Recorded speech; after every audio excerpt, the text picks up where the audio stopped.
اب پوچھا ائمہ طاہرین سے، علماء نے لکھا اپنی کتابوں کے اندر، یہ چمکتی ہوئی پیشانیاں کیوں کہا گیا؟ کہا دو وجہ سے، سجدے کرنے والوں کی پیشانیاں چمکتی ہیں، اور اسی لیے میت کی پیشانی پہ خاک شفا مل دی جاتی ہے کہ جب وہ مرنے کے بعد دوبارہ اٹھایا جائے تو اس کی پیشانی سے نور نکل رہا ہو۔ تو مولا کا لقب ہے قائد و غر المحجلین۔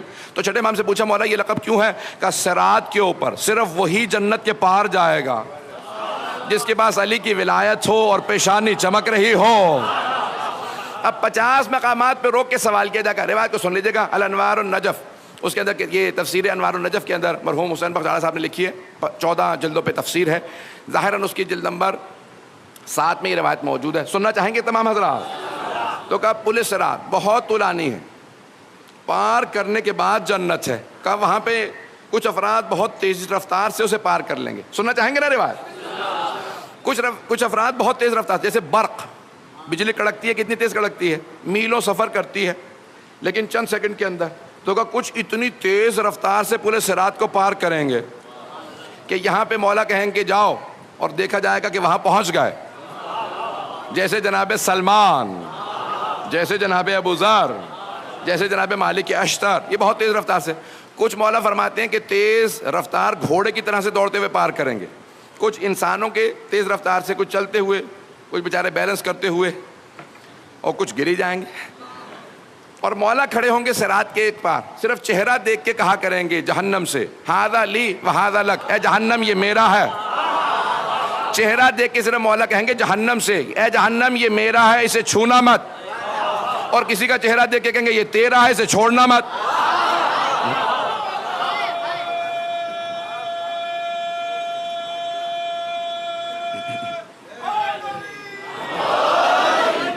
تو اب روایات چھٹے امام سے لکھی، میں جو روایت مکمل کر دو، اگر سننا چاہیں گے تمام حضرات ابھی تک، تو مولا فرماتے ہیں وہاں پہ کہ 50 مقامات پہ روک کے سوال کیا جائے گا۔ کتنے؟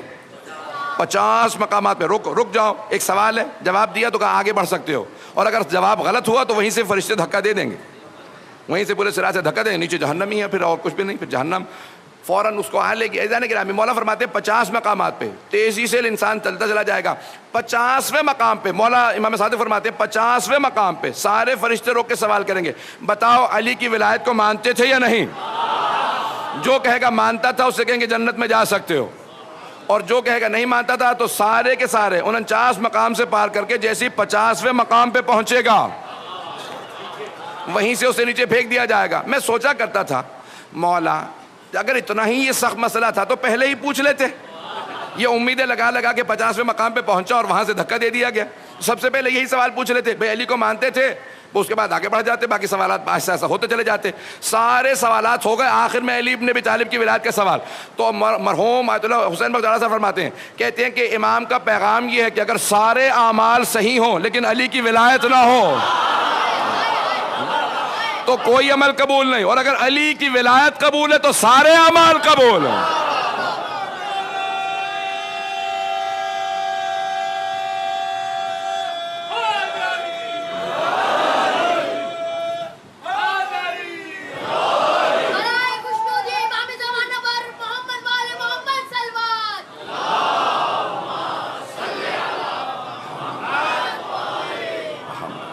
توجہ فرما رہے جانے کرام، تو یہ دین بہت با ارزش ہے، جب تک انسان کو دین کی ارزش کا اندازہ نہ ہو تو مولا فرماتے ہیں کہ انسان تیاری کے لیے اس صراط کو پار کرنے کی تیاری ہونی چاہیے۔ جانے گرامی، تو وہاں پہ ایک راستہ نظر آئے گا انسان کی پیشانی کے نور کے اندر، کچھ افراد کے لیے بہت زیادہ مسائل ہوں گے، کچھ کے لیے بہت آسانی ہوگی، حتیٰ مولا کے ماننے والوں کے لباس کے لیے بہت زیادہ پریشانی ہوگی۔ پوچھا مولا کون؟ کہا جو زمین پہ بہت زیادہ اکڑ کے چلنے والے ہیں، جو اپنے سامنے کسی کو کچھ نہیں سمجھتے۔ تکبر ایک ایسی بلا ہے جو صراط پہ چلنے کو تھوڑا سا مسئلہ بنا دے گی۔ ایزان گرامی، مختلف چیزوں کو پھر لکھا، کتاب کا نام ہے منازل الآخرہ، شیخ عباس قمی کی ہے، آخرت کی منازل۔ فرماتے ہیں ہر منزل کو آسان بنانے کے لیے بہت سے راستے رکھے گئے ہیں۔ قبر کو آسان بنانے کے لیے کیا ہے؟ ہر جگہ کے لیے کوئی نہ کوئی تحفہ ہے، کہ یہ تحفہ ساتھ لے جاؤ اور آخرت آسان ہو جائے گی۔ اب ہر مرحلے کے لیے کوئی نہ کوئی ملائکہ آئیں گے، فرشتے آئیں گے، ان سب کے لیے تحفے، سننا چاہیں گے نا؟ کہ سب کے لیے کوئی نہ کوئی ہدیہ۔ عزیزان گرامی، ہم لوگ دنیا میں اس وقت جسم میں ہیں، مادہ ہیں، اس لیے ہمارے تحفے مادی تحفے ہیں، وہ ہیں نور کی مخلوق، فرشتے ہیں نور کی مخلوق، ان کے لیے نورانی تحفے چاہیے. تو مولا نے فرمایا ہر مرحلے کے لیے ایک تحفہ ہے. کسی مرحلے کے اندر پانی پلانا تحفہ ہے، یعنی دنیا میں جو پانی پلانے والا ہوگا اس کی آخرت آسان ہوگی. کسی مرحلے کے لیے آسانی کے لیے صلوات زیادہ پڑھنا ہے، کسی جگہ پہ قرآن زیادہ پڑھنا ہے، کسی جگہ پہ صرف مسکرا کے دیکھنا، پتہ نہیں لوگ ہے یا نہیں ہیں، کسی جگہ غیبت سے اجتناب ہے، کہیں پہ تکبر سے اجتناب ہے. مولا قبر کے اندر سب سے آسان کام کرنے والا کون سا؟ مولا نے کہا جو زیارت عاشورہ پڑھے گا حسین اس کی شفاعت کریں گے. ایدان کرام مولا نے فرمایا کہ قبر کے اندر جناب سید الشہداء. کہا کیوں مولا دلیل کیا ہے؟ کہ زیارت عاشورہ میں علماء نے فرمایا ہے کہ دلیل موجود ہے. اللہم ارزقنی شفاعت الحسین یوم الورود. پروردگارا جب میں وارد ہو جاؤں تو اس دن مجھے حسین کی شفاعت نصیب فرمانا. تو کہا کہاں پہ ورود؟ ورود فی القبر. کہ قبر کے اندر جب وارد ہو جاؤں. تو ایدان گرامی کوئی یہ نہ کہ صرف قیامت کے دن شفاعت ہے، نہیں، ہر مرحلے میں شفاعت ہے. یہ انسان کے اپنے اعمال کے لحاظ سے ہے. پتہ نہیں پہنچا پایا ہوں یا نہیں، اپنے اپنے اعمال کے لحاظ سے ہے.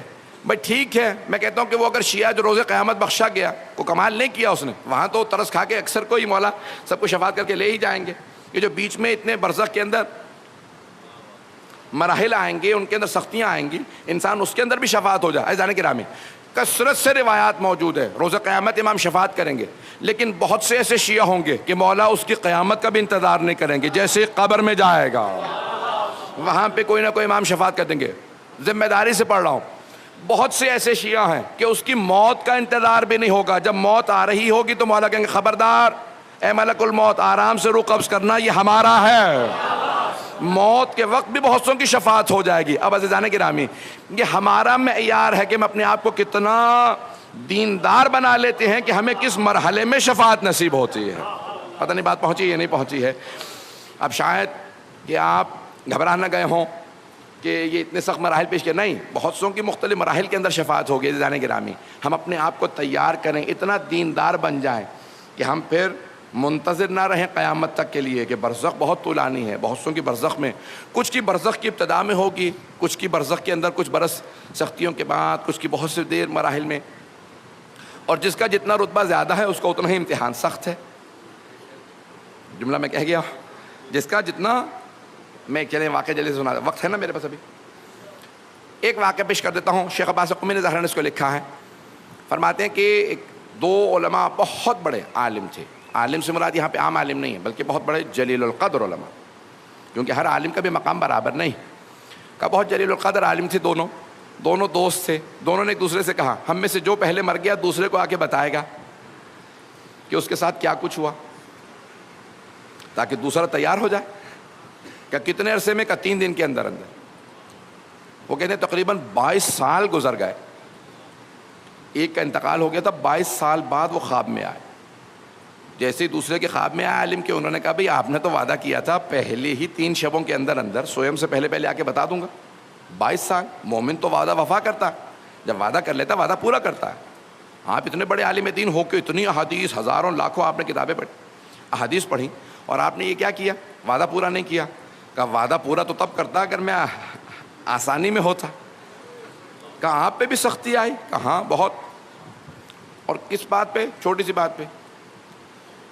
کہا 22 سال تک سختی اس بات پہ رہی کہ میں ایک مرتبہ گھر سے نکلا تو بارش ہو رہی تھی. تو میں نے باہر نکلتے ہی پانی دیکھا کہ اتنی بارش، فوراً کا کیا بے وقت بارش ہو رہی. کہ یہ کہا تو فرشتوں نے پوچھا اللہ کہہ رہا ہے کہ تو مجھے صحیح وقت بتا دے کہ بارش کب برسانی چاہیے. تو نے کہا نا بے وقت بارش ہے، تجھے زیادہ پتہ ہوگا. کہ وہ ایسا مجھے وہ دیکھیں جس کا جتنا رتبہ زیادہ ہوتا ہے اتنا ہی حساب کتاب سخت ہوتا ہے. کہ دنیا کو توحید کا درس دیتے تھے اور تم نے میرے پہ اعتراض کیا. پتہ نہیں بات پہنچی یا نہیں پہنچی. عزیزان گرامی جیسا جیسا انسان کا مقام ہوگا اتنا ہی اس کا حساب کتاب سخت ہوگا. پروردگار ہماری آخرت آسان فرمائے. تو کہا 22 سال بعد. کہا پھر کیا ہوا؟ کہ آج جناب سید الشہداء رات میں آئے تھے 3ری مرتبہ اسی قبرستان میں جہاں میری قبر تھی. پہلی رات میں آئے اس مومنہ کی شفاعت کی جس کو دفنایا تھا. دوسری رات میں اس کے اطراف میں ساری قبروں کی. تیسرے دن کا سارے قبرستان میں جتنے میرے بابا کے ماننے والے سب کی شفاعت کر رہا. کہا میں تیسرے دن بخشا گیا کیونکہ میں بہت دور تھا. تو پوچھا کہ کیا؟ کہا میں نہیں جانتا لیکن اس مومنہ سے تو جانے کے رامی. اب جب وہ انہوں نے جا کے تحقیق کی معلوم کیا تو پتہ چلا کہ وہ ایک بہت سادہ خاتون تھی، مومنہ تھیں. جو گھر میں رہنے والی تھیں، جنہیں دنیا کو کچھ نہیں پتا تھا، بہت سادگی تھی، صرف ایک پابندی تھی کہ ہر روز زیارت امام حسین پڑھا کرتے تھے۔ ایسا نہیں کہ میں بات کر چھوٹے چھوٹے اعمال جس کو آپ سمجھ رہے ہو تو چھوٹا سا عمل ہے، زیارت وارثہ ہے یا کوئی بھی، حتیٰ میں کہتا ہوں پوری زیارت نہ پڑھ سکیں، میں نے ایک مرتبہ کہا تھا گھر سے نکلتے ہوئے کہہ دیا کیجیے السلام علیکہ یا ابا عبداللہ الحسین، اور جب گھر میں واپس آ رہے ہوں چاہے گھر خالی ہو دوبارہ کہیں السلام علیکہ یا ابا عبداللہ الحسین۔ یہاں تک کہ مرحوم سید عبدالنبی شیرازی فرماتے تھے کہ نماز میں اگر توجہ چاہتے ہو تو نماز شروع کرو تو کہو السلام علیکہ یا ابا عبداللہ الحسین، اور تمام کرو تو کہو السلام علیکہ یا ابا عبداللہ الحسین۔ کہ خود بخود نماز میں توجہ بھی زیادہ ہو جائے گی اور نماز قبول بھی ہو جائے گی۔ جو نماز